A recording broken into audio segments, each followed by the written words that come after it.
ఇక మొందు తుఫాన్ ప్రభావం ఇటు కోస్తా జిల్లాలతో పాటు ఉత్తరాంధ్రలో కూడా ఈదురుగాలతో కూడిన భారీ వర్షాలు మొదలై గడిచిన 6 గంటల్లో గంటకు 17 కిలోమీటర్ల వేగంతో కదిలిన మొందు తుఫాన్ కొనసాగుతుంది. ప్రస్తుతం చెన్నైకి 440 కిలోమీటర్ల దక్షిణ ఆగ్నేయంగా 650 కిలోమీటర్లు, కాకినాడకు 490 కిలోమీటర్ల దూరంలో, విశాఖపట్నానికి 530 కిలోమీటర్ల దూరంలో కేంద్రీకృతమైంది.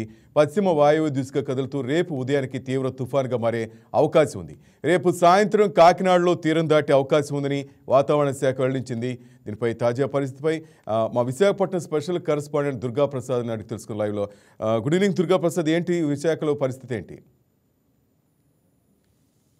Good evening Srinivas. ఏదైతే బంగాళాఖాతంలో ఏర్పడిన తుఫాను తీవ్ర తుఫానుగా మారే సమయంలోనే విశాఖలో బీభత్సం సృష్టిందని చెప్పొచ్చు. ఈ రోజు ఉదయం నుండి కూడా విశాఖలో భారీ ఈదురుగాలతో వర్షపాతం నమోదైంది. ఎక్కడికక్కడ జనజీవనం స్తంభించిపోయేలాగా పూర్తి స్థాయిలో తన ప్రతాపాన్ని ఈ తుఫాన్ చూపించిందని చెప్పొచ్చు. గతంలో ఏదైతే హుద్హుద్ తుఫాన్ వచ్చిందో దానిని మరలా విశాఖ ప్రజలు నెంబర్ వేసుకునే స్థాయిలో ఈ మోంతా తుఫాను తన ప్రభావాన్ని చూపిస్తుంది. ప్రధానంగా శ్రీకాకుళం నుంచి కోనసీమ వరకు తీర ప్రాంతం అంతా కూడా తన ప్రతాపాన్ని ఈ మోంతా తుఫాను చూపిస్తుందని చెప్పేసి కూడా మనం చూడొచ్చు. ఈ నేపథ్యంలో పునరావాస కేంద్రాలు 1058గా నిర్ణయించారు. దీనికి సంబంధించి విశాఖలో ప్రత్యేక అధికారి అజయ్ జైన్ అయితే ఒక రివ్యూ మీటింగ్ కూడా ఇప్పుడే ఏర్పాటు చేశారు. ఏదైతే ఆ పునరావాస కేంద్రాల్లో ఎవరైతే ఇబ్బంది పడతా ఉన్నో వారందరినీ తరలించేందుకు సహాయ సహకారాలు ఏర్పాటు చేస్తాం. ప్రధానంగా విశాఖలో ఉన్న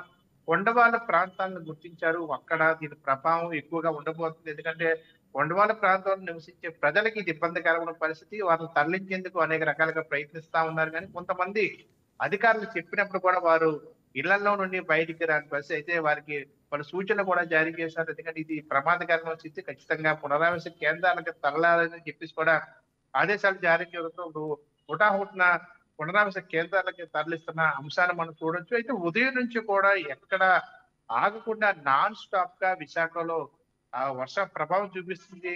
ఎక్కడికక్కడ పూర్తి స్థాయిలో జనజీవనం స్తంభించిపోయింది. మరోవైపు ట్రాఫిక్ సమస్య కూడా ఎక్కడికెక్కడ అంటే హెవీ వెహికల్ కానీ బస్ కానీ ఇవన్నీ కూడా ఎక్కడికెక్కడికి ఆగిపోయిన పరిస్థితి. ప్రధానంగా లోతట్టు ప్రాంతాలన్నీ కూడా పూర్తిగా నిండిపోయిన పరిస్థితి. అయితే మరోవైపు జీవీఎంసీ అధికారులు అయితే హుటాహుటిన ఎక్కడ కూడా డ్రైనేజ్ నిండిపోకుండా, ఎక్కడికెక్కడ కాలువలో గడ్డలు కానీ నిండిపోకుండా అవన్నీ క్లీన్ చేసే విధంగా ఏర్పాటు చేస్తున్నారు. అయితే దీని ప్రభావం రేపు సాయంత్రం వరకు ఉండబోతుంది. అటు విజయనగరం, శ్రీకాకుళం ప్రాంతానికి ప్రస్తుతానికి ఆరెంజ్ అలర్ట్ ఇచ్చినప్పుడు కూడా రేపటి ఈ స్థాయి చూస్తే వాటికి కూడా రెడ్ అలర్ట్ ప్రకటించే అవకాశం ఉంది. రేపటి ప్రభావం మరో స్థాయి ఉండబోతుంది. ఖచ్చితంగా ప్రజలు అప్రమత్తంగా ఉండాలి. ప్రజలందరూ కూడా ఇంట్లోనే ఉండడం చాలా సురక్షితం అని చెప్పి కూడా ఐఏఎస్ అధికారి ఎవరైతే అజయ్ జైన్ చెప్పడం జరిగింది. మరోవైపు జిల్లా కలెక్టర్ హరేంద్ర ప్రసాద్ కూడా ప్రత్యేక రివ్యూ మీటింగ్లు ఏర్పాటు చేసి కాల్ సెంటర్ ద్వారా కంటిన్యూగా మానిటరింగ్ చేస్తున్నారు.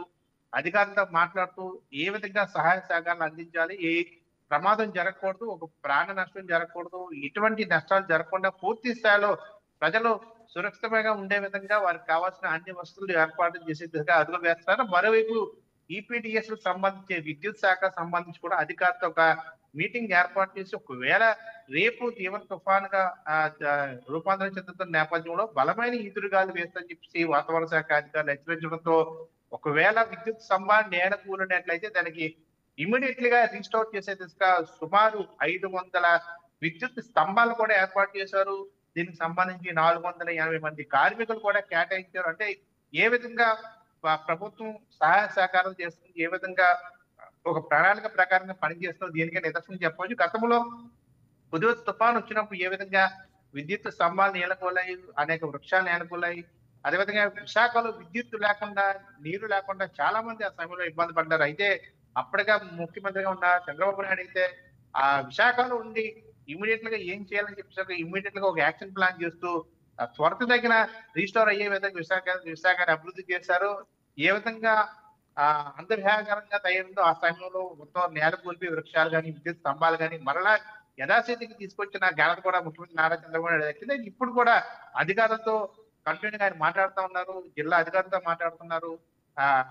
గతంలో జరిగిన దృష్ట్యా మరలా అటువంటి ఇబ్బందులు తలెత్తుకుని ఉండేందుకు పూర్తి స్థాయిలో ముందస్తు కసరత్తు చేయడంలో కూటమి ప్రభుత్వం అయితే సక్సెస్ అయిందని చెప్పొచ్చు. మరోవైపు అజయ్ జైన్ కూడా చెప్పడం జరిగింది. ఎందుకంటే రేపు దీని ప్రభావం ఎక్కువగా ఉండబోతున్న నేపథ్యంలో యూసీటీ సంబంధించి ఎక్కడ కూడా మ్యాన్ హోల్స్ ఎక్కడ ఉండిపోకుండా అట్లాంటి ప్రమాదాలు దాంట్లో పడిపోయే పరిస్థితి ఉంటుంది. ఎందుకంటే నీరు ఎక్కడికక్కడ నిలిచిపోయినట్లయితే ఎవరు తెలియని పరిస్థితిలో దాంట్లో పడిపోయిన పరిస్థితి ఉండదు కాబట్టి ఖచ్చితంగా అధికారులు అలర్ట్ గా ఉండాలని చెప్పేసి కూడా చెప్పడంతో జీవీఎంసీ అధికారులు పూర్తి స్థాయిలో అన్ని వాటిలో కూడా ఈ సమయంలో కూడా పర్యవేక్షిస్తున్నారని చెప్పొచ్చు శ్రీనివాస్. రైట్, మొత్తం మీద మీరు చెప్పారు మధ్యాహ్నం కుండపోత వర్షం కురుస్తుంది, చాలా చెట్లు కూడా భారీ వర్షాలు నేలకూలన్నారు.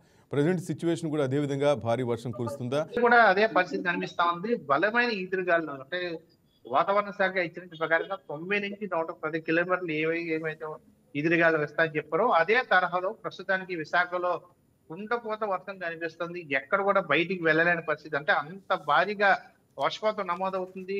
ఈదురుగాలు బలంగా వీస్తున్నాయి. ఆ చెట్లు కూడా ఎక్కడికెక్కడ కూలిపోయిన పరిస్థితి కూడా చూడొచ్చు. ఈ నేపథ్యంలో తీవ్ర తుఫాన్గా కొనసాగుతుంది. ఈ రాత్రికి రేపు ఉదయం లోపల తీవ్ర తుఫాన్గా రూపాంతరం చెందే సమయంలో అసలైన దాని ప్రభావం ఉండబోతుంది కాబట్టి ఈ రాత్రి చాలా కీలకం. ఆ కోస్తాంధ్ర సంబంధించి కానీ అటు ఉత్తరాంధ్ర సంబంధించి తీర ప్రాంతం ఏదైతుందో అటు శ్రీకాకుళం నుంచి కోనసీమ వరకు ఈ రాత్రి చాలా కీలకం. రేపు మధ్యాహ్నం వరకు కూడా చాలా కీలకంగా ప్రజలు అప్రమత్తంగా ఉండాలి, అధికారులు కూడా అప్రమత్తంగా ఉండాలని చెప్పి అధికారులు హెచ్చరిస్తున్నారు. వాతావరణ శాఖ అధికారులు కూడా అదే చెప్తున్నారు. ఎందుకంటే తీవ్ర తుఫానుగా మారిన తర్వాత మరింత ఉధృతంగా దాని ప్రభావం చూపించబోతుంది. తీరానికి చేరువయ్యే కొద్ది కూడా ఈ తుఫాన్ తన ప్రభావాన్ని చూపిస్తున్న నేపథ్యంలో తీవ్ర తుఫాన్గా రూపాంతరం చెందిన తర్వాత అసలైన రూపాన్ని తుఫాన్ చూపించబోతుంది కాబట్టి చాలా ఇంపార్టెంట్, చాలా క్రూషియస్ ఈ సమయమే. రాత్రి కానీ రేపు ఉదయం కానీ చాలా బీభత్సం సృష్టించబోతున్న నేపథ్యం ప్రజలు అప్రమత్తంగా ఉండాలి. బయటికి రాకుండా ఇంటిలోనే ఉండడం కూడా వారు సురక్షితం చెప్పి కూడా అధికారులు తెలియజేస్తున్న అంశాన్ని మనం చూడొచ్చు Srinivas. Thank you very much Durga Prasad.